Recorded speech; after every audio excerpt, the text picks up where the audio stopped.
join method. So join method, in the same way, whatever how we have a sleep method, we have one more method called as join method. So what is this join method is going to do here? Right. So this join method is going to says what? The join means join to the end of the other thread. That means one thread joins to the end of other thread. When one thread completes its execution, then only other thread can continue its execution. So what does it mean here?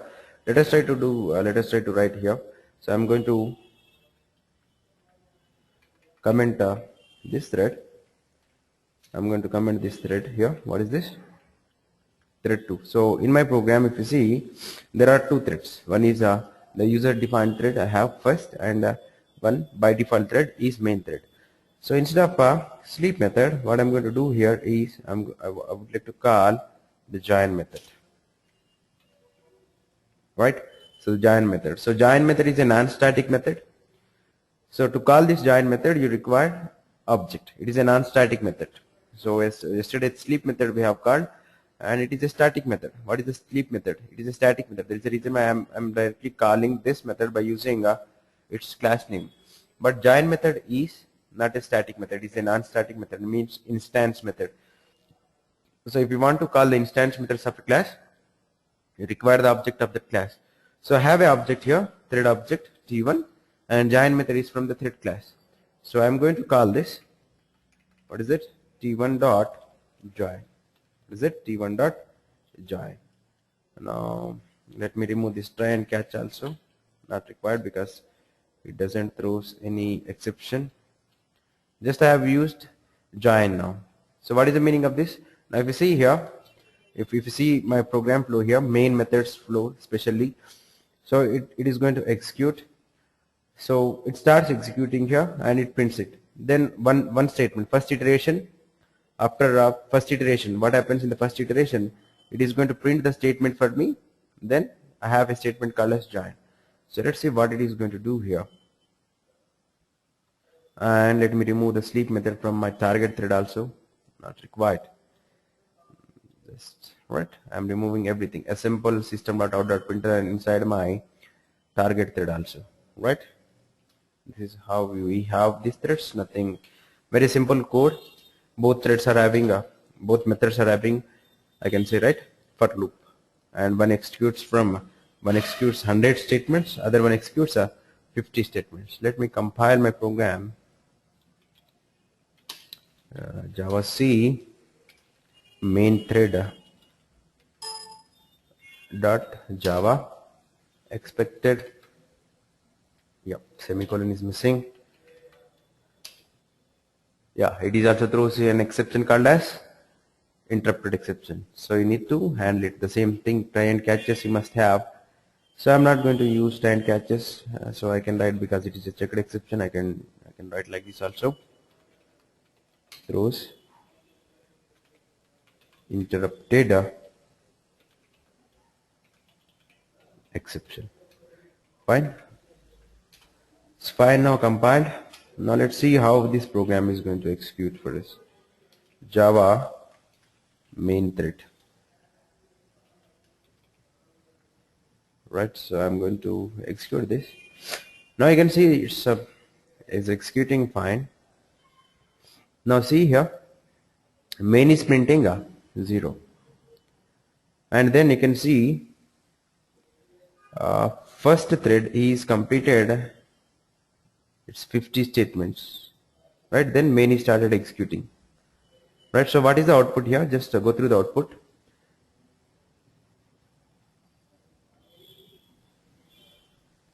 Right, if you go through the output here, main is first time, and then first thread is executed 0 and all its statements, then main again, because main is not completed yet. Main has 50 statements, right? So it has printed first statement, it has executed first statement of it, and again it starts executed. Now let me run this program one more time. So what I'm going to see here,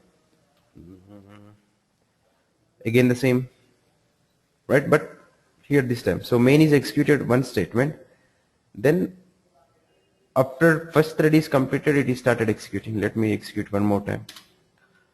how many times you execute it. So what is happens here? Let me cut it and paste it here.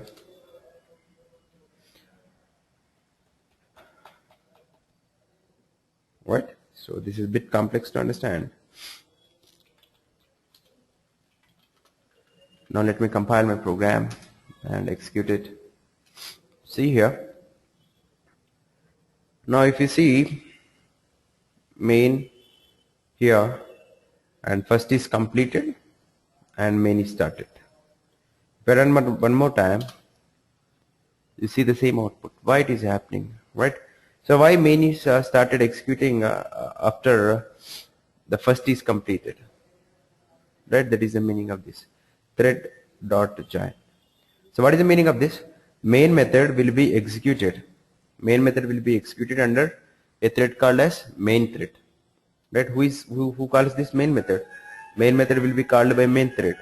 So what does this statement mean? What does this statement mean? T1 dot join. What is the meaning of this? Until the T1 thread, the thread T1 completes. Until the thread T1 completes, don't execute, right? Once T1 completes, then only join to the end of what? T1. Join to the end of T1. That is the meaning of. Which thread joins to the end of T1 here? What is the thread which joins to the end of T1?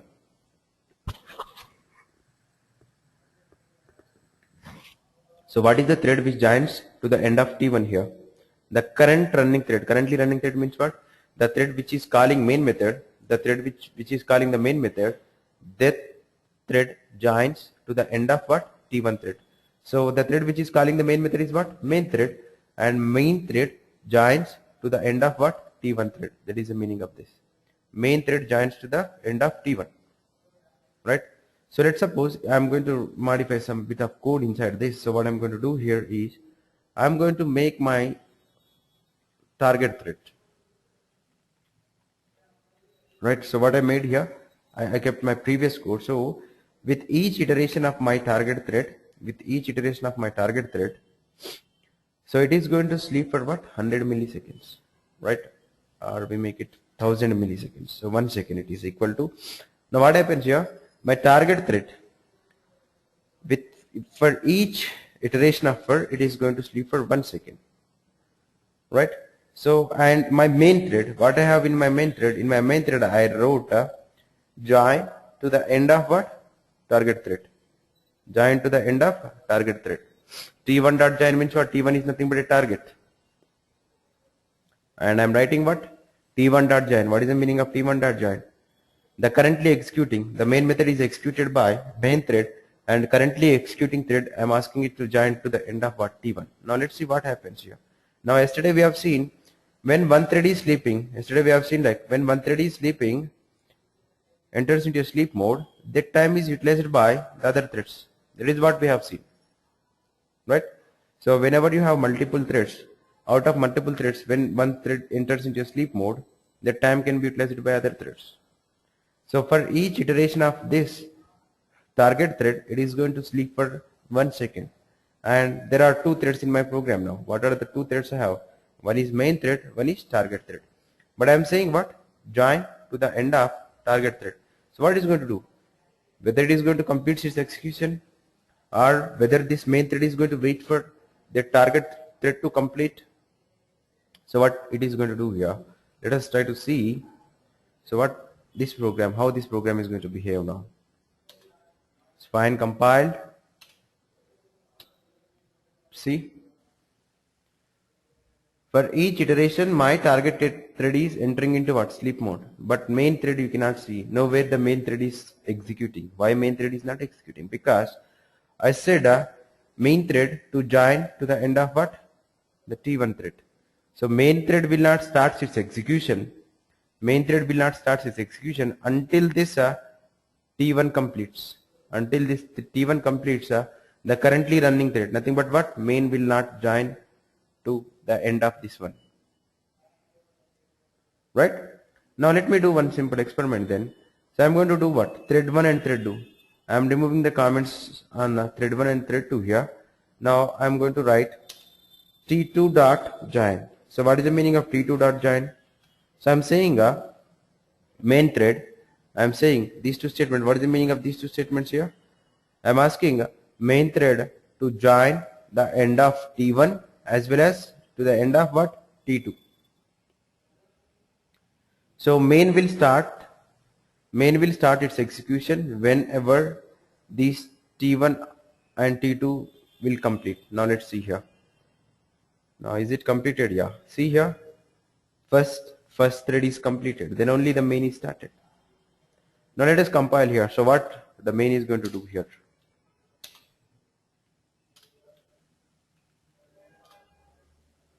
See, main is not coming. I did not made main thread to sleep. Nowhere I have used sleep method for main. It is not at all. There is no sleep method. But I did specified what? Join to the end of T1 as well as T2. So this T1 and T2 can execute what? Concurrently. But main will join always to the end of T1 should complete compulsory and T2 should complete. Then only whatever the statements you have in the main after this join statement can execute for you. Yeah, anywhere you can write. Anywhere you can write. Right, see here. Now so if I write this one, what happens here? If I write this statement here, what happens here? What is the meaning of this? So main starts, for loop of main method starts execution. For loop of main method starts execution and it prints 0. After printing 0, what I have written? I asked it to join to what? T1 and T2. So main will print 0, then it will not execute. Main will not execute this for loop. And it will execute the rest of the for loop after these two threads should complete. Now see this. Main is started, and when the main is started, by the time these two threads are completed. So join means that is the meaning. Now let me compile. I have changed my program statement. Now let's see what does it mean here. See, main is printed, but you will not see main anywhere. Only first statement, because I specified main to join to the end of what?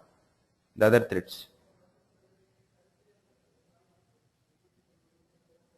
So those two threads executes concurrently, but because almost the sleep time is same, so you can see both are executing in the same order.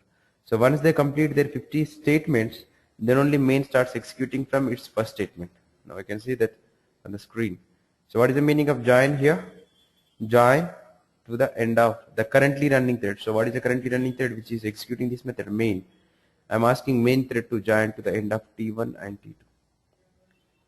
That means what? If the T1 and T2, the other threads which are enters into the sleep mode also, the joining thread will not execute. The joining thread will not execute. Now it is completed, but by the time they are completed, it starts execution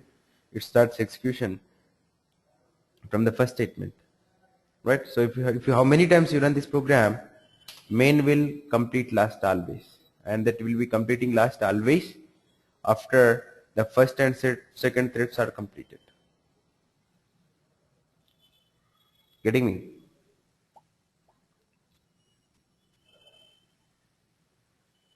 Right? So this is how this join method works here. Now if you want to see more clearly, now I'm going to create one more class here.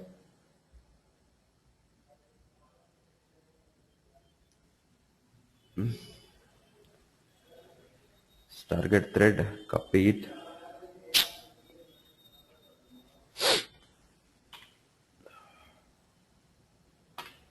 So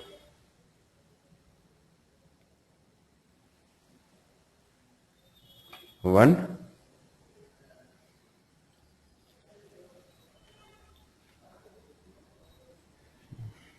okay, fine.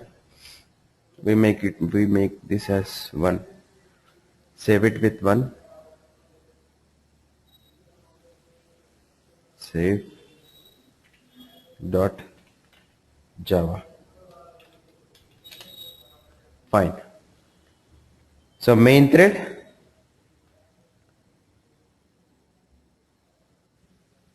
now see this program, try to understand this program. There is no T2 inside this now. So what I am doing here, so how many threads are inside this? How many threads are inside this? one main thread and one target thread.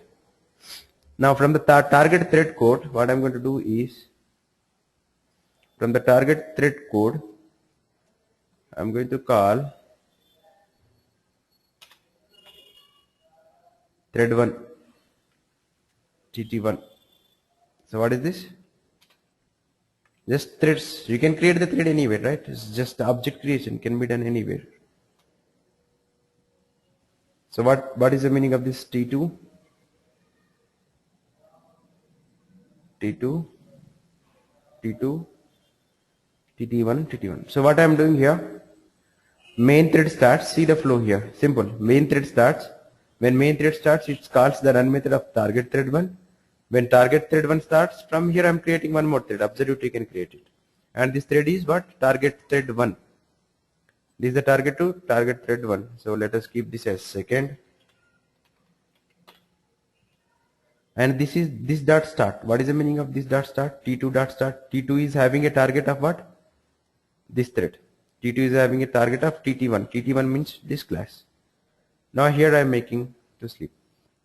So program is same. I am not going to change anything here. But here, instead of sleep here, what I am going to write here? T2 dot join. What is the meaning of T2 dot join now? What is the meaning of T2 dot join? Target thread T2 dot join. What is the meaning of T2 dot join? So what is the currently running thread which calls this run method? The thread which calls this run method is thread 1. When thread 1 calls this run method, in the thread 1 for loop, what I have written? So it is creating one more thread object inside this. It is creating one more thread object inside this. Right? And T2 dot join. What is the meaning of T2 dot join? The thread which is calling the run method, I am asking this thread to join to end of what? T2. Yes? T2 dot join means what? The thread which is calling this run method, I am asking that thread to join to this T2. So T1 will join to what? T2. Now if you see the code of main thread, what I have in the main thread? I am asking main thread to join to T1. So what would be the output of this one here now? Main joins to T1, T1 joins to T2. So the first thread which completes is T2. Then you will see main and other threads.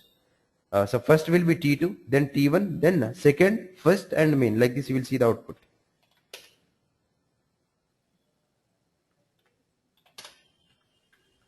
So main thread joins to the end of T1, T1 joins to the end of second. See there. Second is executing first. Why? Because I made T2, this thread to join to the end of T2. So T2 means what? Target 2 should complete first, then only this target 1 completes, then only main completes. So always you can guarantee that, you can guarantee that second will complete first will complete next, and main will complete last. Yes or no? Just I am making one thread to join to the end of what? Other threads. Now it is sequence.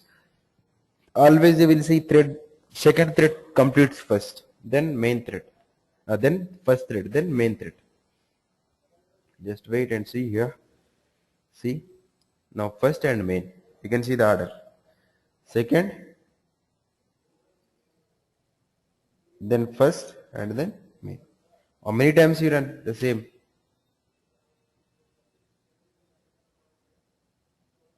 Because each have 1 second pass, so almost second thread executes for 1 minute.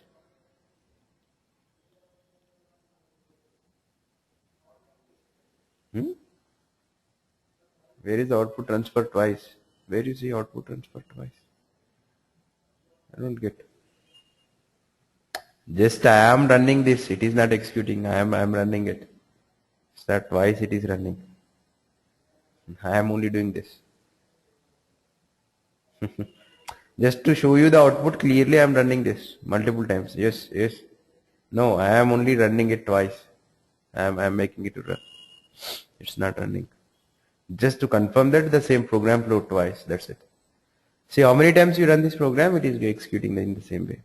First, second, then first, then main. So don't think I am only running that program. Twice I am pressing. Right? So this is how we have a method called as join method. Right? So there is one more method, that is yield method. So what is it is going to do here? As we have seen, it will not work in all scenarios, yield method, but as we have seen yesterday, there are two states you have: ready state and runnable state, runnable and running state. So as we have seen yesterday, these states can be switched. The thread scheduler can move a thread from this state to that state and that state to this state. This is what running. Right? So there is one method is there for us which is going to do this.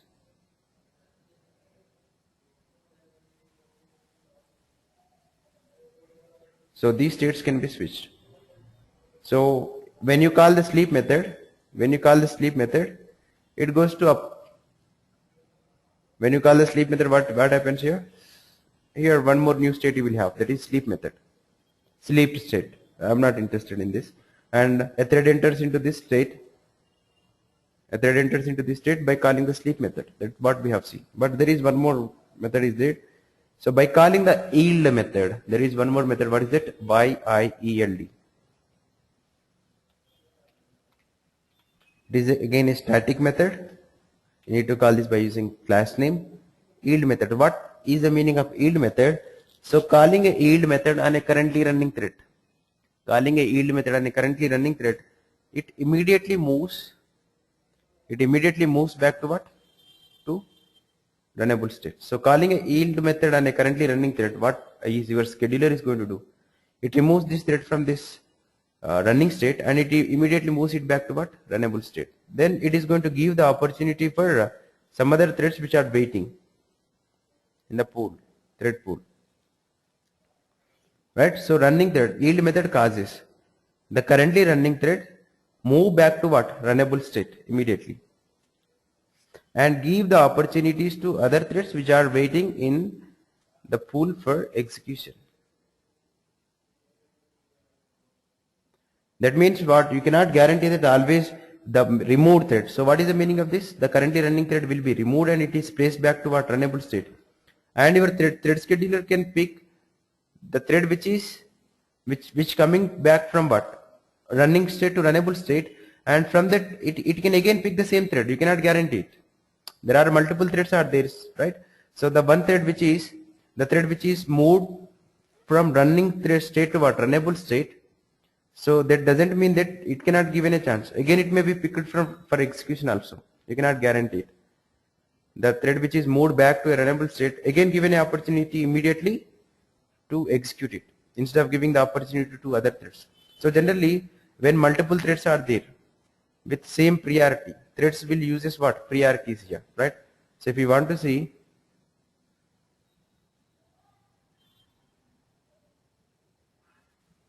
what? Once a thread comes to runnable state, which cannot go to running state. Who said?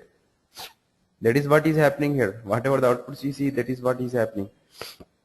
A thread which comes to runnable state goes to running state, that is thread scheduler. Generally what is the meaning of this is, in Java every thread will be given a priority. Every thread will be given a priority. What is the meaning of priority here? Right? So get priority. Generally Java uses priorities only, and these priorities ranges in between 0 to 10. These priorities ranges from 1 to 10, not 0 to 10 here. They are in between 1 to 10. The thread which has 10 priority, that will be given highest preference execution. First preference will be given to the thread which has 10, preference has 10, and the lowest one is 1, and you have mid, that is medium priority, that is 5. Generally these are static final variables. In thread class you have defined with 3 different static variables for this: java dot lang dot thread. See, these are 3 static variables we have. So these are the things, right? So what is this here? Public static final int. So 3 priorities: minimum priority 1, normal priority, norm means normal priority 5, max priority means 10. So each thread, whatever the threads use, how many threads are created in Java, each and every thread will have a priority. If you want to see the priority of these threads here, right? So whatever the threads we have here, I want to see the priority of them, priorities of them. Let's suppose I want to see the priority of thread 1. So what is the priority of thread 1 here? Just I want to print it, system dot out dot print ln of what? So how to print this? T1 dot get the priority. There is a method to get the priority.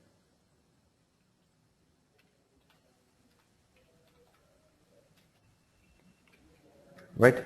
So it is going to print the priority for you, and I'm going to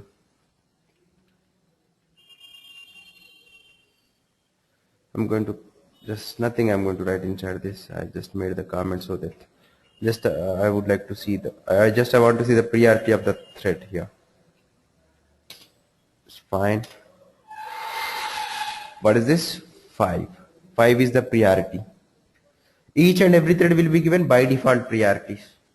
Now if you want to see the priority of main thread, yes, main thread is also will have its priority. Now how can you get the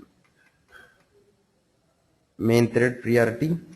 Thread dot, first you need to get the object of the main thread, so you will get like this, current thread. So it gives you the current thread object dot get priority.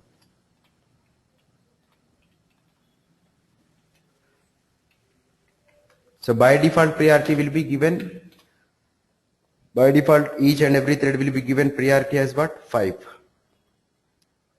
right? So main thread priority is 5, as well as the T1 thread priority is also 5, normal priority. All by default every thread will have a priority what? 5 by default, that is. If you want to change it, you can change it. And maximum priority is 10 and minimum priority is what? 1.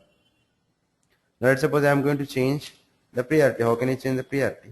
By calling set priority. By calling set priority method you can change it. Where P is capital, actually I am making it to 9. So once I set priority, now it changes from 5 to 9. The priority of this thread changes from 5 to 9. See that thread 1's priority I change it to what? 9. So what is the meaning of this? So comparing to these two threads, main thread and this user defined thread 1, this one is given more priority for execution. First preference will be given to the thread 1, right? And the second priority will be given to what? Main, because only 2 threads are there. Because it has highest priority, thread 1 has highest priority and main thread has lowest priority comparing to these two, right? So what is the meaning of yield method here? So remove the currently running thread from right? So remove the currently running thread and immediately place back into what? Runnable thread, and give the opportunity to other threads. Give the opportunity to other threads which are waiting in the pool for execution. So let's suppose if in the pool, let's suppose I have threads like this, 5, 4, right? Let's suppose I have 8. And currently running thread is having, let's suppose, 8 priority. So what is the meaning of this? Currently running thread has 8 priority and there are 3 other threads with 5, 4, 8 priorities. So yield, when you call this yield, it immediately removes the currently running thread from this running state and it places back to what? Runnable state. And it gives the opportunity to other threads which are having equal priority of the currently running thread or highest priority. So if any thread here which has 9, let's suppose if any thread here with 9 priority, so that will be given opportunity, or a thread with equal priority will be given opportunity, not the threads with the lowest priority. So I can say what? The currently running thread will always have what? Comparing to the threads which are there in the runnable state and the currently running thread. The currently running thread and the threads which are there in the runnable state, if I compare them, always the currently running thread will have a equal priority to these threads which are there in the pool or the highest priority. The currently running thread will not have what? Lowest priority. That is the meaning of priorities. Generally, threads will be executed by using priorities. Thread scheduler picks a thread. So as we discussed, thread scheduler will be there, which is going to pick a thread from this pool, which always picks a thread with highest priority. Right? So yield means what? Remove the currently running thread immediately from runnable state to running state to runnable state. And if any other thread is there in the pool, give the opportunity to that threads for execution with equal priority or highest priority. But this behavior will not be achieved. This is not this. If you run this program,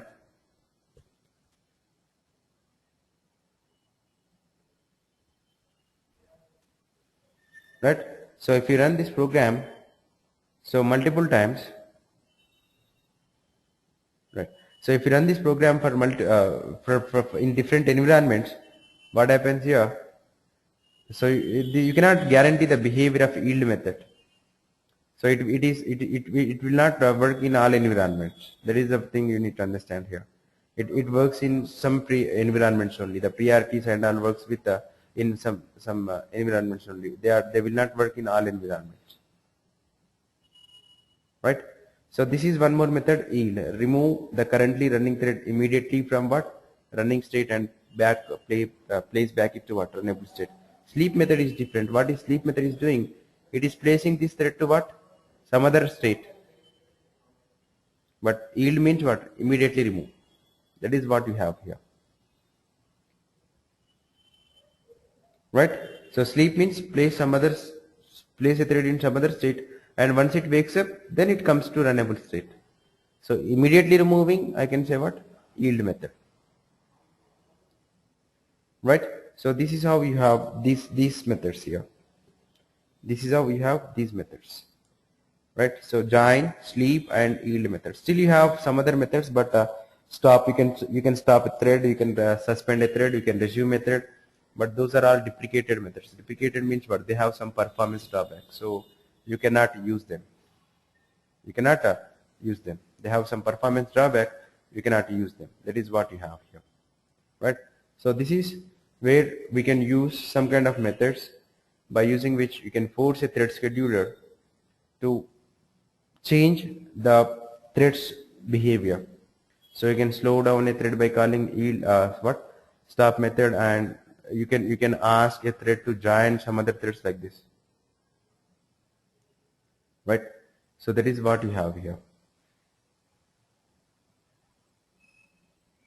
right? So these are the methods here. Now whenever you use, okay, or these concepts are fine.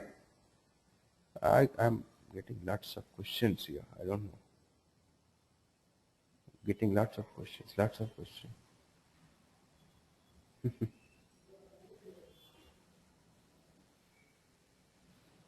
Wait and notify are used in different contexts, not here. You cannot use the wait and notify methods. No. Try to use them, they will give you the errors. You have the methods, you cannot use them. That is a different context, right? Fine. So right. So if it is okay, then these three methods we move on to one more important concept and most complex part of multi-threading.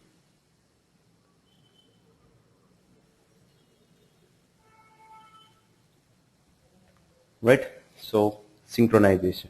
As yesterday somebody asked, thread synchronization. So we'll discuss that by taking the help of some simple method. Again, this program I'm taking from certification book. I'm not. This is not my own written program. This is I have copied from certification book, so which is easy to explain for me, as well as which is easy to understand also.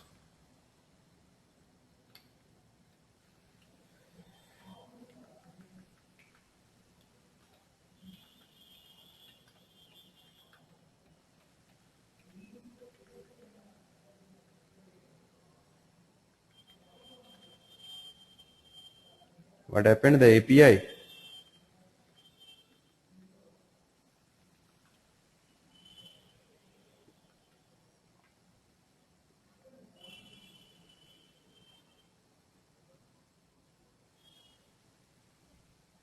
Yep. You can learn good stuff from API. Always. It's the best way to learn the Java. right? So here, let us come to the actual program letter.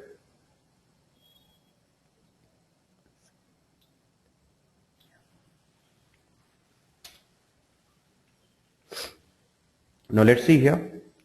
Now before this program, I would like to show you one program here. So this simple class, very simple class. What is this class here? Account class. So it has two instance methods. What are the two instance methods? One is balance, one is withdraw. It's most complicated to understand this topic. Whatever the topic I'm discussing, most complicated to understand. I will try my level best to explain, right? Now, here, this is a class with two instance methods and one instance variable, right? So if you clearly observe this class, what you can see here, when I create an account object, it means account A is equal to new account something. Whenever I create account object, this account object will have an instance variable called as what? Balance with 50 rupees, right? So we'll have a balance with 50 rupees, very simple, and it has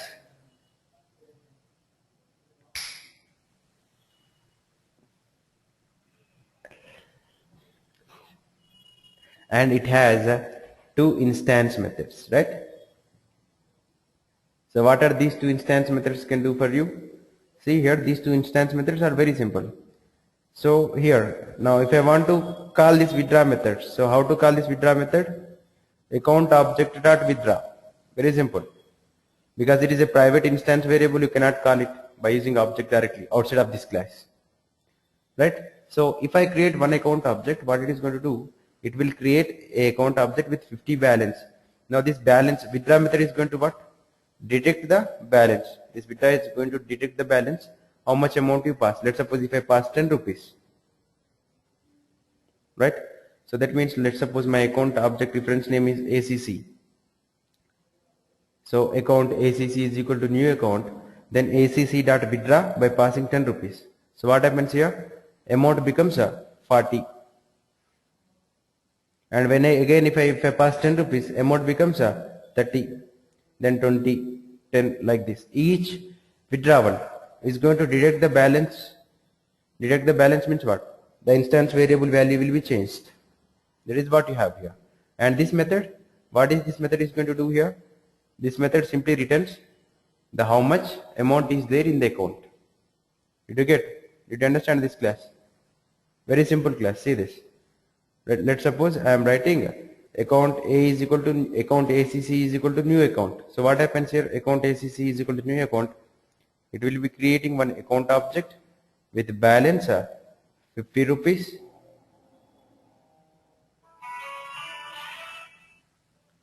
With balance 50 rupees, right? Account ACC1, right? So this is what it is going to do. Now on this ACC1, if I call what? Get balance. If I call get balance, what it is going to return me? The amount. How much amount is there in this object? 50. Now if I call withdraw method by passing 10 rupees, then what it is going to do? It is going to detect the amount by 10 rupees. If I pass 30 rupees, it is going to detect the amount by 30 rupees. So it becomes what? 20 rupees, like this. Simple two instance methods. Nothing much here. So you can use these two instance methods. One instance method gives you the balance. One instance method changes the balance. Nothing is there. Think only one account object, not more objects are required. So one instance method gives you the balance, one changes the balance. Only these two, right? Fine, right? So my requirement is, now see the requirement here. What is my requirement? I want to withdraw the amount from this account object. Let's suppose I have one account object, and from this account object I would like to withdraw the amount. That is what my requirement. So I have a condition here. I'm going to put a condition, so that what is the condition? I want to withdraw the amount. So before withdrawing the amount, first I want to check the balance. If the balance is more than 0, first I would like to check the balance. If the balance is more than 0, then only perform what? Withdraw. Are you getting me? Are you getting me? How to write it? If balance is greater than amount, whatever the amount I am passing to that withdraw method, if that amount is greater than, if that amount is less than my balance, right? If the amount, whatever the amount I am passing, if that amount is less than the balance or equal to the balance, then withdraw it. Is it okay, this condition? If this is fine, then only withdraw it. Otherwise, don't withdraw it. So I would like to check how I can write this. So before withdrawing the amount, I am going to check the balance. If the balance is 50 and the amount I am passing is 10, then it's fine. It can be withdrawn. If the balance is 0, if the balance becomes 0, then I am passing some 20 rupees. You cannot perform what? Withdraw on that. So first I need to check the balance. If the balance is there in the account, then only I should allow somebody to withdraw the amount. That is my logic. Are you following me? I will check the balance. If the balance is there in the account, then only I am going to allow somebody to make a withdrawal from this account. Right? If the amount is more, or if there is no balance, I don't want to allow. Right? Now this is what my operation. This is what I want to do. These are the two things. First check the balance. If the balance is there, then only allow somebody to withdraw the amount. Balance should be more than amount. And balance should not be less than. Yeah, that's your choice. How you want to write it, that's your choice. Right? Now see my method here. So I am writing this logic inside some other class. So this is my logic. Make withdrawal. There is a method called as make withdrawal. Right? See this if condition. What is this if condition here? Get balance. Account object dot get the balance. If the balance is more than amount.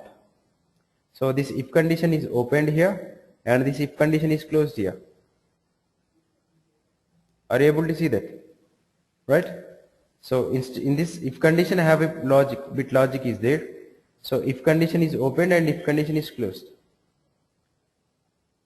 Right? Some simple system.out.printlns are there inside this. Some simple system.out.printlns are there inside this. Right?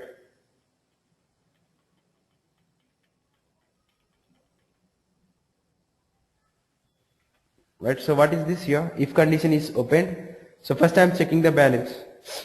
If the balance is more or equal to the amount is passed, then only it enters into what? If condition. Otherwise, what I am going to do here? What I am going to do? Not enough in account for withdraw. Right? So this else part is going to do what? This else part is going to do, excuse me,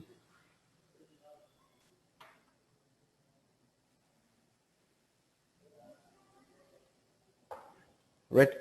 So if there is no amount, in my account, if balance is not more than amount, or if there is no balance, something, the balance must be more than amount. The balance must be more than amount. Then only it is possible. Otherwise it is not possible. And else, what is the else is going to do? It is going to clearly display a message called as, what? Not enough money to withdraw. Then in if condition what I have here? So there is some statement is printed. There is one try block with cash block. Forget about just one simple try block and with some cash block. And see this, what I am trying to do? I am calling the withdraw method.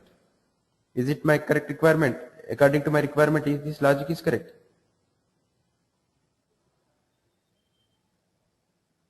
Is this logic is correct? Just if condition, check the if condition, right? So I am checking the balance. I am checking the balance with the amount passed. If the balance is more than the amount, then only allow him to withdraw. Here. Allow him to withdraw.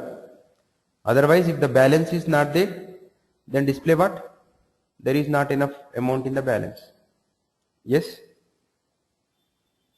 Yes or no? Now let's see here. Now just we manually try to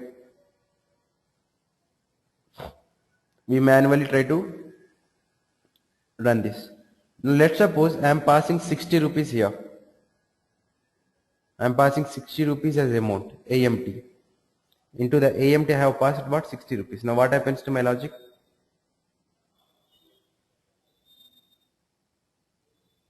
Right, 60 rupees. So whatever the amount you have here, this amount will be passed into this, and balance is what? 50 rupees. And you have 60 rupees amount. So if condition fails, then else part. Yes? Yes or no? So else part. Yes, absolutely correct. Now I am going to pass, let's suppose I am passing 20 rupees.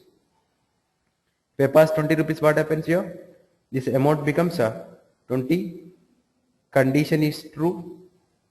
Condition is true. Then the withdraw. Condition is true. 50 greater than 20. Condition is true. Then the withdraw. Then what happens to the balance? Balance becomes 30 rupees. Right? So according to this. So I am going to pass a memo to this. Now let's suppose, very simple question here. Let's suppose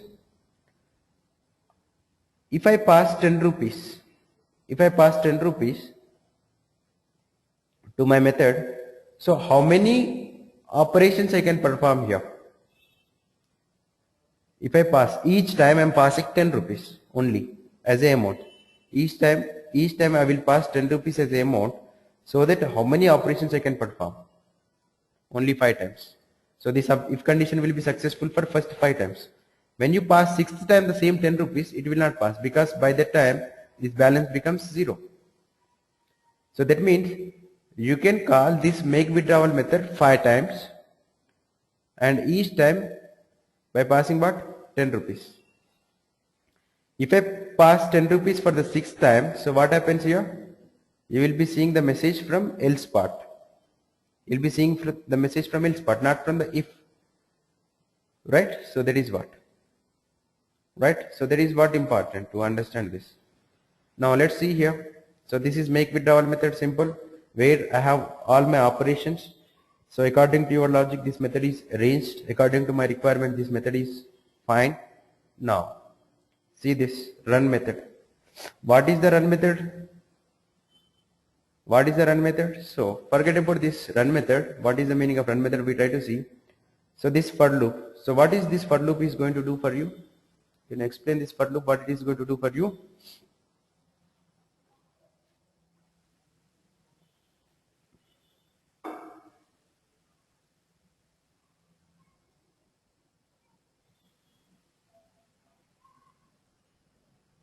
What is this for loop is going to do for you?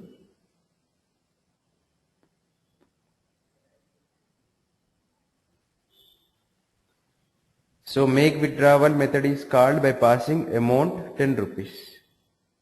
Is it going to execute 4 times or 5 times? It is going to execute 5 times, because 0, 0, 1, 2, 3, 4. 0 to 4, 5 times. So exactly this for loop is going to call the make withdrawal method 5 times by passing 10 rupees. So if this for loop is executed for 5 times, the balance becomes what? Nil, 0. Let's suppose, assume that if I execute this for 6th time, then what happens here? You will see the message from else part. Yes or no? Exactly I am calling this make withdrawal method 5 times. If I call this 6th time, you will see the message from else. First 5 times if condition, then the 6th time else part, right? And each time when I am calling a for loop, for each time I am checking. Once withdrawal is done, I am checking what I am doing here. I am checking the balance. Once withdrawal is done, each time I am checking the balance. So that if anything goes wrong, I am printing overdrawn. Account is overdrawn. That means what? Balance less than 0. When the balance moves, when the balance becomes less than 0, I'm printing. Say some statement it is, right? So make withdrawal. With each iteration of for, I am checking the balance again and again. 5 times I am checking the balance. So if it is less than 0, I will print what? It will print it is overdrawn, right? So 5 times I am calling the make withdrawal method, and 5 times I am checking the balance. It's fine. Now what is this method? Run method. What is the meaning of run method? What is the meaning of run method? Run method. Where we have come across run method? Where we have come across run method? Right? Run method is the method which we use for defining the target for threads. For defining the what? Targets for threads. Yes or no? Runnable interface. It's not a class. Right? So run method is generally, it is a target for threads. The code which we write inside a run method. So this is the target. Now let's see here. So it's same thread program only. This is a thread. Account danger is the class which implements what? Runnable. Account danger is a class which implements runnable. So what is this account danger? We should override the run method. So I have overridden the run method. Right? So this target, now this is the target. Nothing is there. Simple target for threads. And as we have seen in the yesterday session, the same target can be given to what? Multiple threads. Yes or no? The same target can be given to what? Multiple threads. So what is the target object? Account to danger object is the target object, and this target object can be given to what? Multiple threads. Now what I am going to do here, see this? Simple threads, whatever we have seen, previous programs, all programs are on the same thing, right? So in yesterday's session we have seen a target thread target something, we have used a class, such kind of class only this one.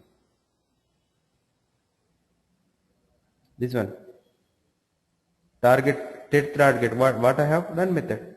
And this target is passed to what? More than one thread in the main method. The same program here, not different. Account danger is the target class, which has a target method, which can be given to what? Multiple threads. Now see this. I have created account danger object, my target object. Yes? Yes or no? My target object, and this target object is given to what? How many threads this target object is given? How many threads this target object is passed? To the two threads, 1 and 2. Yes? Yes or no? And I am calling what? Start method on both threads. So what these both threads are going to do? What these both threads are going to do now?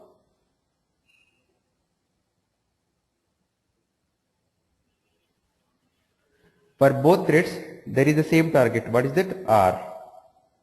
So when you start it, the thread is going to call the run method. Yes. And both threads have the same target, and both are going to call the same run method. Yes or no? Both threads are going to call the same run method.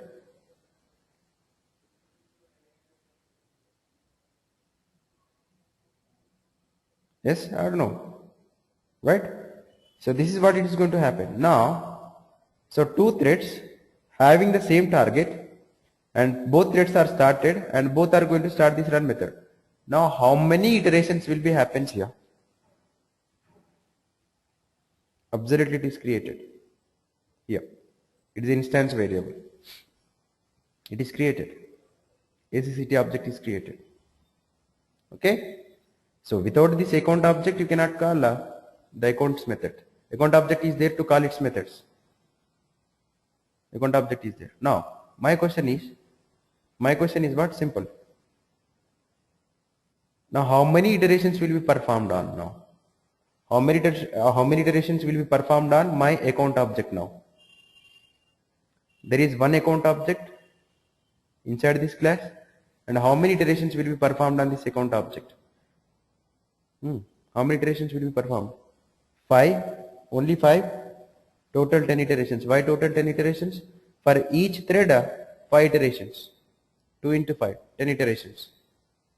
So that means what? Internally, this make withdrawal method will be called 10 times. Yes or no? This make withdrawal method will be called 10 times, and each time the amount will be passed 10 rupees. So what would be the expected output here? For us, whatever analysis we did previously, what would be our expected output? 5 times the account should be withdrawn, and 5 times you should be seeing there is not enough money in the account, right or not? For the first 5 iterations, account becomes what? 0.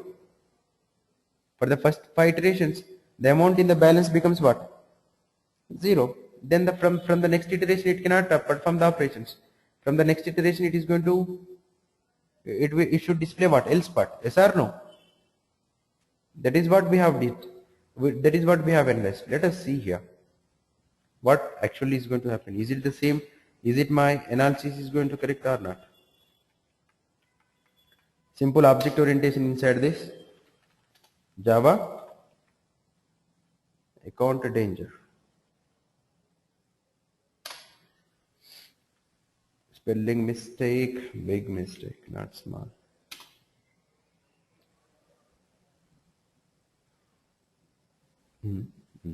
Yeah, fine. Why it is stopping passing for time is I kept the time. Fine, fine, fine. Very interesting, very interesting. See this?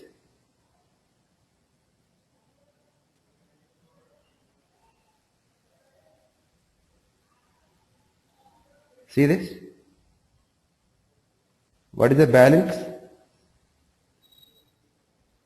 Why? Why it is overdrawn? How it is overdone? Why it is balanced less than 0? I did just printings only here. I did not do here. With each iteration, what I am doing here, the thread which enters into the if condition. Out of these two threads, anyone can call the run method, and anyone can go into what? Make withdrawal method. Now just I am printing the thread's name who entered into the if condition, and I am just printing is going to withdraw and get balance. Just I am printing the balance. That's it. Now you can see here. But sometime it is somewhere it is missing. See this? It's fine. It is giving what? Not enough money to withdraw. It's fine. Then how it is overdrawn? How it is withdrawn then? And how the account is overdrawn? If I run one more time, what is going to happen here?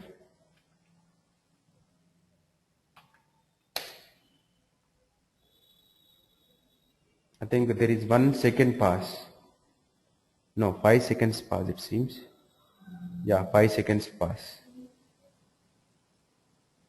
You see how it comes? Minus 20, how minus 20 comes here? I'm checking the balance here. How it is going to minus 20? If it is 0, amount will be 10, and sometimes it is going to become what? 0. Yeah. Okay, got it. We'll see. We'll analyze it. Now you got it. See, you got it. Whatever you are saying, you got it. What is the problem here? But the question is, why the account is overdrawing here? My logic was very fine. I have written everything. I have checked the if condition, and if the if is true, then only I am allowing to withdraw and all. But still it is overdrawn. Still it is overdrawn. Now the problem here is, now analyze this. Is a very simple, and it's to analyze this. Now see this. See the program here. Carefully observe this, my program statements. There is some bit logical mistake is there, right? Now our program starts with what? Now we analyze the 6th statement. What happens when the 6th statement, 7th statement is executed? What happens when the 7th statement is executed?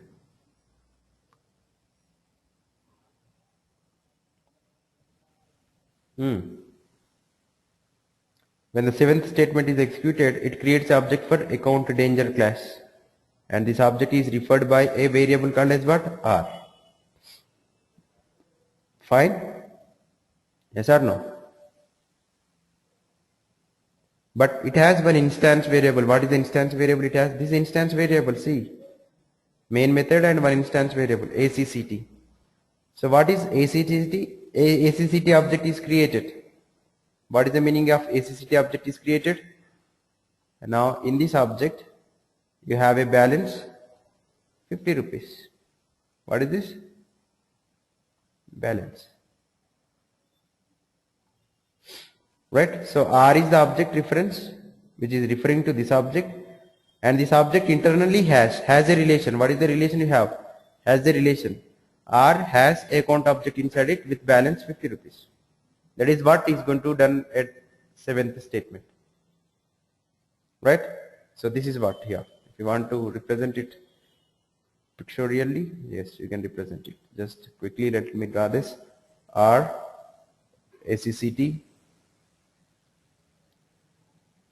R has ACCT. This is what? R, account danger object, and this is what? ACCT.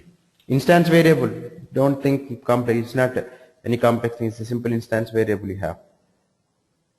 How to call the balance? There are two ways you can call the balance. R.ACCT.balance, or you can call ACCT.balance, both. And what is the balance you have here? R.ACCT.balance, or you can call what? System.out.println kind of thing, or ACCT.balance. How much balance you have here? This is balance instance variable, right? This is balance. Fine. There are two ways to call this balance, ACCT or R.ACCT.balance. Right? Fine. Now this is what happens when this statement is executed. Now let's see here. Because this is a target object, because it is a thread, it is a thread's target runnable. It is given to two threads. So what these 10 and 11 statements are going to do for you? These 10 and 11 statements are creating you two thread objects, right? So let us represent them like this, threads. So first thread is name is what? Fred. Second thread name is Lucy, right? And both threads are having what? Both threads are having the same target. This is what? Yes or no? Both threads are having the same target. Just I am pictorially representing. Both threads are having the same target object. And inside this target object I have a balance. Now let's see. Now these are name sets. Now both are started. Very fine. So both are going to call the run method. So what methods are there in this object? In this object, on this object, what methods I have here? Here on this object, what methods I have? R object. On the R object I have a run method, and in the same way I have a one more method called as make withdrawal. These are the two methods are there for R object. Yes or no? Account danger class has two methods, instance method. And what is this object is having? Account object. What methods it is having? One method is get balance, and the other method you have withdraw. Yes or no? Just I'm drawing. Right? So this is my complete object structure. R object is having two instance methods, and this object is having two instance method. But here, because these are two threads, what they do immediately? This thread calls the run method, and this thread is also calls the run method. Both threads calls what? Run method only. Yes or no? Target object run method will be called on the both threads. Now what is there inside this run method? What is there inside this run method? Very simple, for loop. So run method will be executing a for loop, and this for loop will be executed for 5 times. Yes? So that means what? Each thread is going to execute for loop for 5 times. That means what? Executing a for loop for 5 times means calling a make withdrawal method for 5 times. So each thread 5 times, into 2 threads. Yes or no? This is what is going to do. So this make withdrawal method is going to execute for 5 times, 5 into 2 threads. Right? Now first thread comes, let us suppose, let's suppose the first thread comes into this is Fred. Fred is come into this. Right? See this. What is the thread name? Fred. Assume that Fred is come into this. Now when the Fred is come into this, what I am doing here, I am checking the balance. How much balance will be there for the first time? 50. Yes or no? Yes. How much amount I am passing here for each iteration? 10. First iteration I am talking about. The thread which comes in, this is the first iteration I have. 50 and 10. Now because the condition is true, what happens here? It enters in. Now here what is the statement is going to do? Thread dot get name Fred, it is the name of this thread, is going to withdraw. He is going to withdraw. And when he is trying to withdraw, I am just checking how much balance is there. Now what is this? Is completely this system dot out that is println is going to print you what? Fred is going to withdraw 50. There is a balance 50 when he is trying to withdraw it. Yes or no? Because he is not completed the withdrawal yet. Yes or no? Right? Now see the next statement. What is the next statement I have? Sleep. What is the meaning of sleep? What is the meaning of sleep here? He is not completed the withdrawal. He did not perform any withdraw operation here. He did not perform any withdraw operation. He checked the balance and he entered into sleep mode, doing some other task. Right? But he did not completed it. Now the question here is, once he wakes up, once this thread wakes up, what this thread is going to do? That is the first question.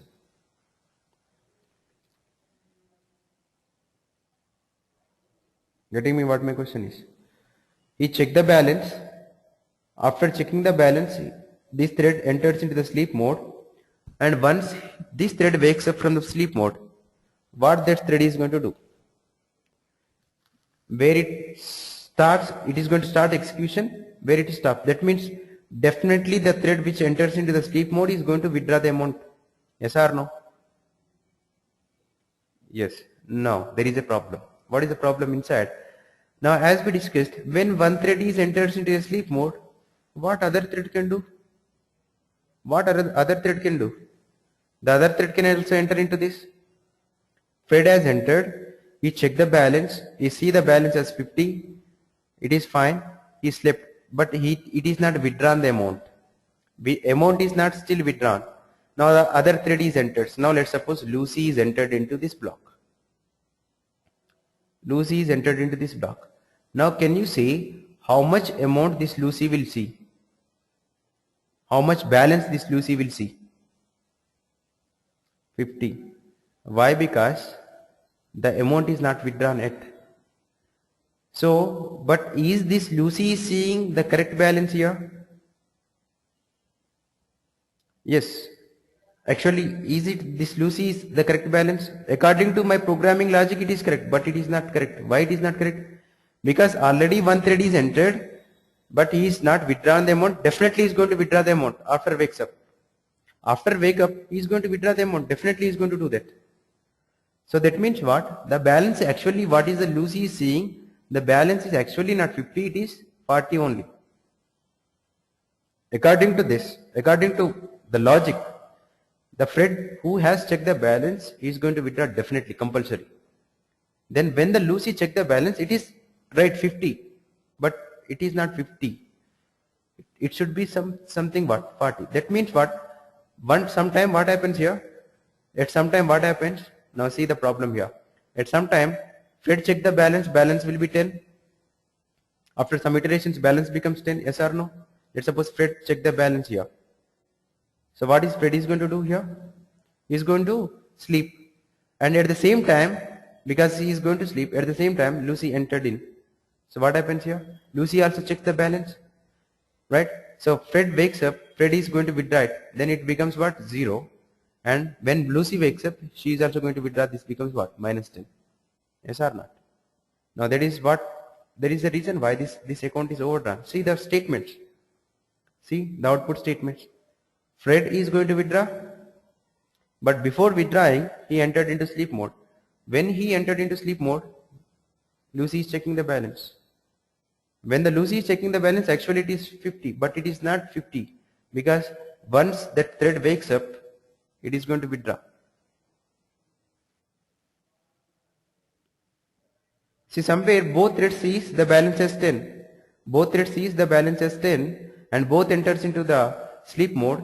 Once both wakes up, one thread makes the withdrawal, it becomes 0, and when the other thread makes it, it becomes what? Minus 10. How many times you run this?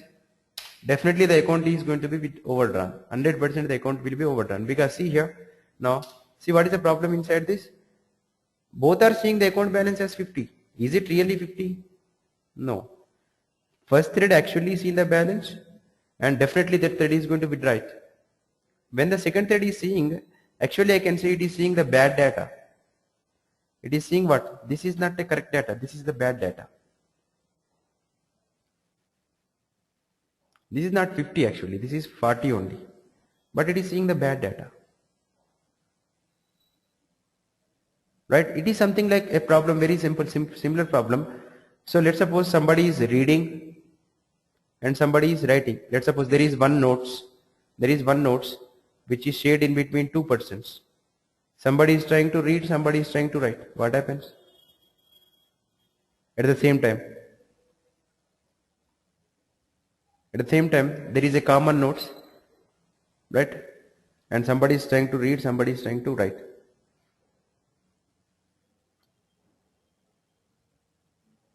Let's suppose there is a network location.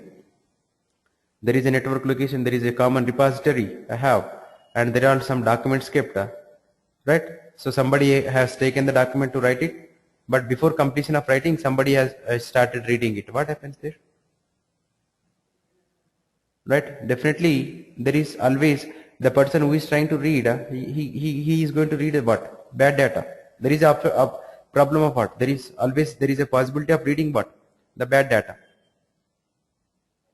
Are you able to follow me what I am trying to explain here? Both are given the same notes, but one is trying to write into the notes, and at the same time some other person is trying to read. What happens then?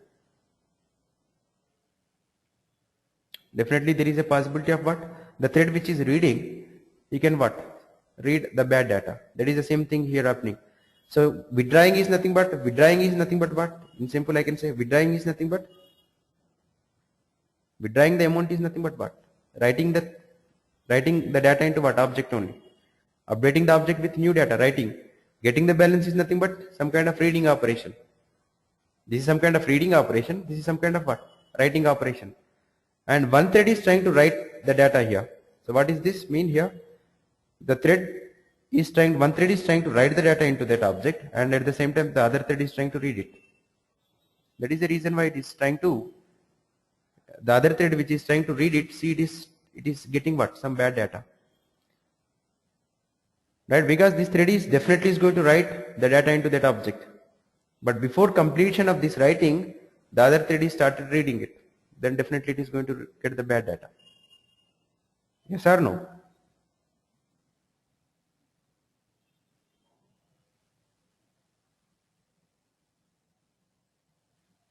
Are you able to follow me?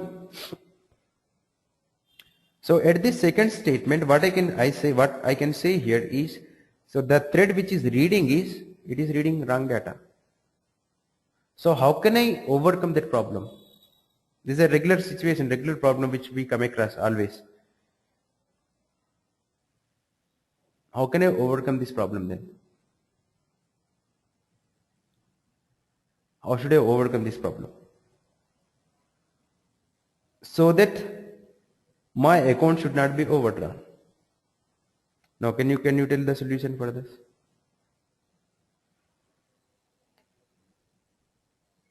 Right. In repositories, what we should do, that is correct thing. Whenever a notes is there, common repository, it should be given permission to only one.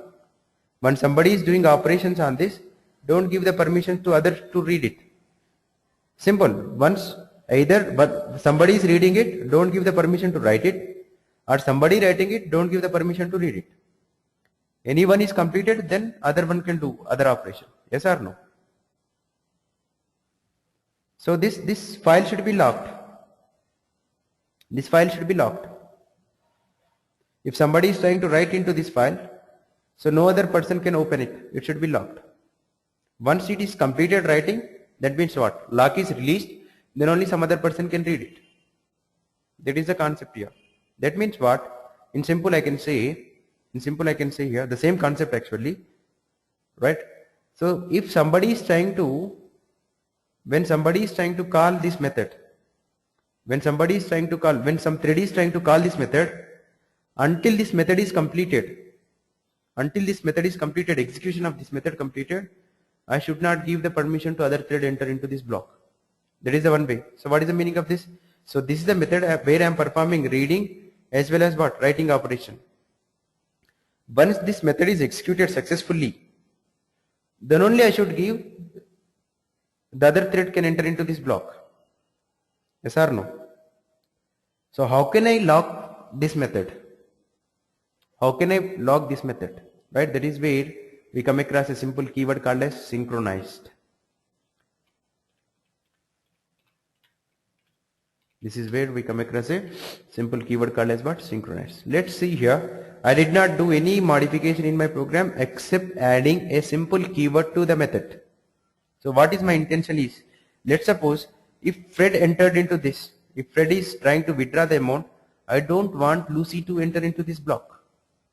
It should wait until the Fred is completed. Right? That is what my intention. So that I want to lock it. So I am using what? As synchronized. So let's see what happens when I added this keyword to my method. Now just I would like to compile this program. See there, definitely the method will be overdone. I did not compile here. Now let me compile this now.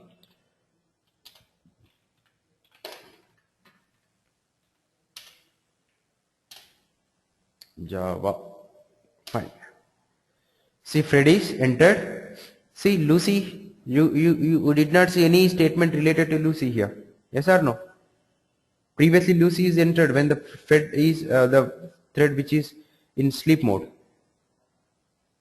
See? No, actually the problem is here is we will see the different output also. See there? Let me reduce the time. Let me reduce the time so that 1 second I am making with each withdrawal I am making it to what? 1 second, so that we can see the faster execution of the program.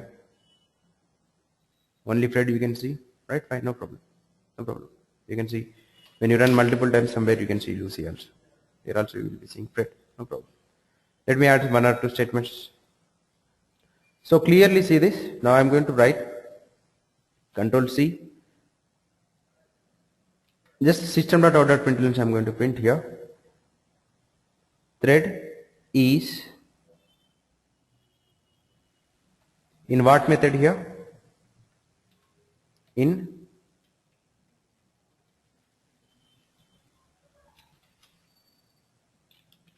make withdraw. In make withdraw. Fine. Now let's see. It's not writing the statement, just I would like to show you. Fred is in a make withdraw. Who is entered into the make withdraw? Fred in make withdraw.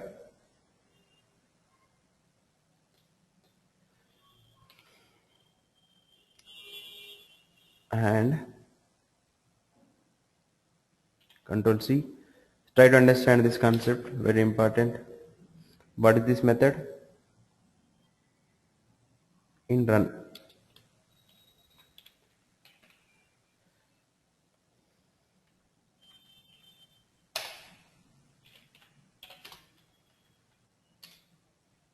See, both are there in run.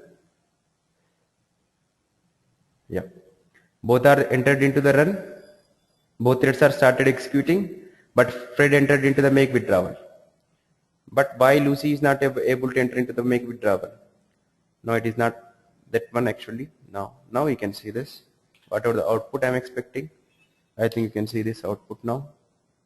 Infer. No.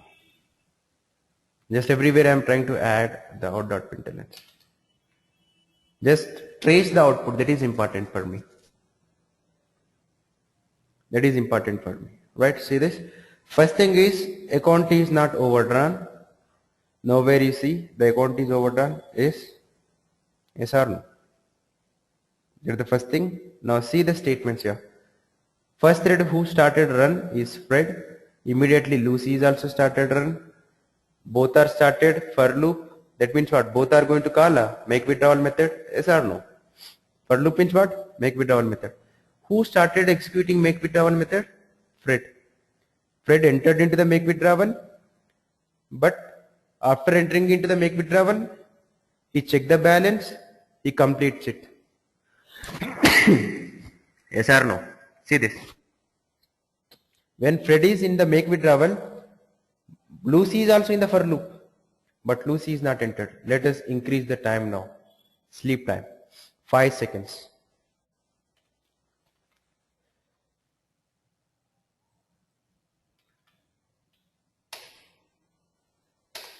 See? Now who is entered into the make withdrawal? Lucy. But Freddy is not given any opportunity to enter into it. See this? See this? 5 seconds. When a thread is in sleep mode, the other thread can utilize the time. Yes or no? 5 seconds pass, still the thread is not entering. Let's try to trace the output so that we will get our answer. Whatever we are searching for. Right, see this. Both are started run. Both are in for. Lucy in make withdrawal. Lucy is going to withdraw. Lucy completes withdrawal. In between this checking the balance and withdrawing, the thread I made to sleep at 5 seconds. Still the other thread is not entered into this block.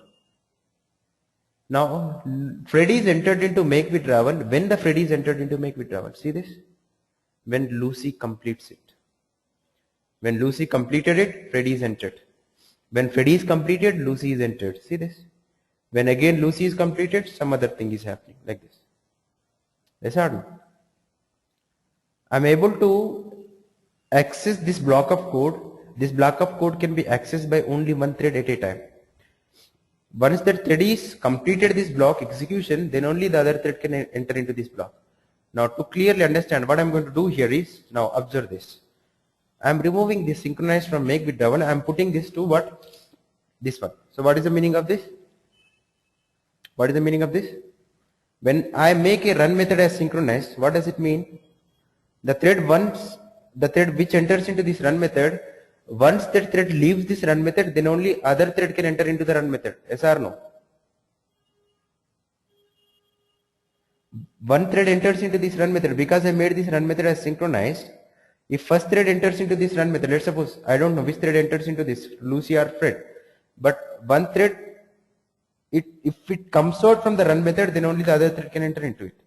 That means what? The thread which enters into the run method, it should complete the 5 iterations. Then only other thread can enter into it. But previous output is not like that. Previous output is what? Both are entered into the run method, both are entered into the for loop, but only one thread can enter into what? Make withdrawal. But I made my run method itself is synchronized. So what does it mean? Only one thread can enter into the run method. See that? Freddy is in run. You know, you don't see anything related to Lucy. See that? Did you see that? Still Lucy is entered into run method? No. No Lucy. No. Why? Only one thread can enter into the run block. And the other threads can enter into the run block only when the first thread completes it. See this? Now Fred has completed its 5 iterations here. Fred has completed its 5 iterations, then only Lucy is given opportunity to enter into what? Run method. Right or wrong? Yes or no? Same thing, whatever I said, right? So because of this run method is synchronized, only one thread can enter into this run method, and the other thread can enter into this run method When the other thread can enter into this run method, the thread which entered into this run method, when it comes out, then only the other thread can enter into this run method. So that is the reason why if Lucy enters first into this run method, Fred cannot enter into this. So this is how I can make my, whenever you have such kind of thing here, the concept here is, what is the concept here? Try to understand this concept, right? What is the concept here? This is a very important concept. When more than one thread is sharing a common resource, and when one thread is trying to write and when one thread is trying to read, that is what is the problem here. In the previous situation, when I did not use synchronization, both threads are trying to modify, both threads are trying to operate on the same object. One thread is trying to write the data into this object and one thread is trying to read the data from that object. And there is an inconsistency problem here. Now if you don't want,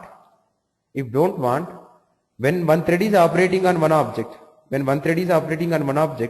you don't want other thread to operate on that object, we are going to log this object. Log concept, but not the methods actually. The log will be applicable for what? Object. Did you get what I am trying to explain here? When multiple threads are operating on the same object, what is the object which now these two threads are operating here? What is that object these two threads are operating? See, both threads are operating on the same object. Yes or no? Both threads are operating on the same object. And when both threads are operating on the same object, and if you don't want to access this object, if you don't want to share this object, for both threads at the same time, so you can log this object. How can you log this object? By making the methods of that object synchronized. See this. Run method is of what object? Run method is of R object. So whenever, what is the meaning of this? When I made a run method synchronized, see this is the definition I am giving now. When I made a run method synchronized, what is the meaning of this? The thread who wants to execute this run method, right? So when a method is made as synchronized, right? When a method is made as synchronized, the thread which is trying to call that synchronized method on a particular object, the thread should get the lock of that object. Getting me? Right? What is the meaning of this? When Fred is trying to call the run method, of what object? R object. Yes or no? When Fred is trying to call the run method of R object, Fred should get the lock of this R object. If the lock is taken, then only it can enter into this block. If the lock is not taken, it cannot enter into this block. Then what happens to Lucy? Lucy can also take the lock of R? No, Lucy cannot take. Why? Because only one lock for object is available. By default, only one lock will be available for every object in Java. Each and every object will have a one lock, and that lock will be acquired by a thread. When a thread is trying to call the synchronized method. So what is the meaning of this now? See this.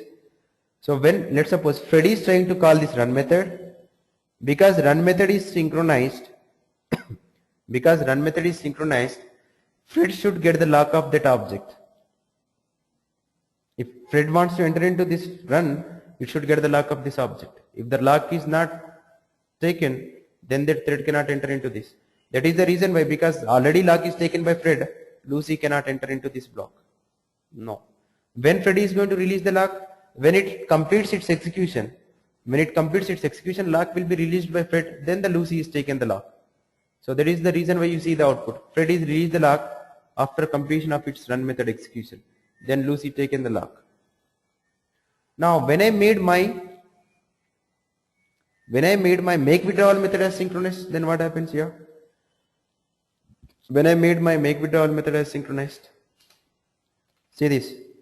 My run method is not synchronized, but make withdrawal method is synchronized. What happens here now? What happens? Right? What method is synchronized here? The make withdrawal method is synchronized. Then what happens here? Both threads can enter into run method, because to enter into run method no lock is required. No lock is required to enter into run method. But to enter into make withdrawal method, lock is required. If Fred enters into make withdrawal, Lucy cannot enter into make withdrawal. If Lucy wants to enter into make withdrawal, Fred should complete this make withdrawal. That is the different output. That is the reason why you see the different output. When I made my make withdrawal method as what? Synchronized. Both can enter into this run because no lock is required to enter into this run. But to enter into make withdrawal, they require the lock of what? R. Both require the lock of R, because make withdrawal method is also of what? R object only. Now let's see the output here. See this? Both are entered into run, but only one is entered into what? Make withdrawal. See that? Once it completes, then only Lucy is entered into the make withdrawal. Yes or no? It's the same lock concept. Shareable resource. This concept is very special concept used when multiple threads are trying to share the resources, trying to access the shared resources, and there is always there is a possibility of getting such kind of inconsistent. If you want to overcome that inconsistency problem, so make the methods as what? Synchronized. Are you able to follow me what I am trying to explain here? Now let's see here. Now I am trying to create two different objects. What are the two different objects? R1 and R. Two threads are having two different objects, two different targets. Yes? Now is it synchronized?